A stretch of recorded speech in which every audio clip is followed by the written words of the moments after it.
Hello friends, Garikipati Narasimharao గారు మాట్లాడుతూ దేవుడు కూర్చొని ఆకాశం కలుగునుగాక భూమి కలుగునుగాక అంటే అయిపోయాయని కొంతమంది చెప్తున్నారు. అలా ఏమీ జరగవమ్మా.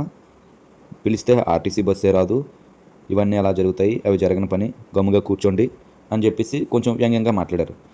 తాతయ్య, కొంచెం మనం ఇందులోకి వెళ్తే ఇంద్రుడు మూడో అవతారం వాడాయ అవతారం ఎత్తాడు. మీకు చెప్పినంత పెద్దవాళ్ళం అయితే మేము కాదు.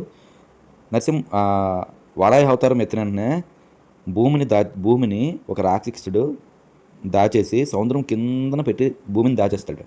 ఈలోపు మన మూడో అవతారం విష్ణుది వారాహ అవతారం ఎత్తి భూమిని తీసుకొని వచ్చి తన కొమ్ములపైన మళ్ళీ సముద్రం కిందకి వెళ్ళి ఆ రాక్షసుని ఓడించి మళ్ళీ భూమిని తీసుకొచ్చి పెట్టేస్తాడంట అక్కడ ఉన్నదన్నలుగా. ఇది ఇంకా తాతయ్య, ఇది మరీ ఘోరంగా ఉంది కదా. ఇటు సైన్స్కే అందనివి మీరు సైన్స్ చెప్తారా ఏంటి? ఆలోచించండి ఫ్రెండ్స్. ఇంకొకటి, రామాయణంలో ఒక రాక్షసుని బాణము రాముడు వేసిన 1200 కిలోమీటర్ల దూరంలోకి వెళ్ళి పడిపోతాడంట. మళ్ళీ అదే రాక్షసుడు చనిపోకుండా జంక రూపంలో వచ్చి రాముడి దగ్గరికి మోసం చేస్తాడు.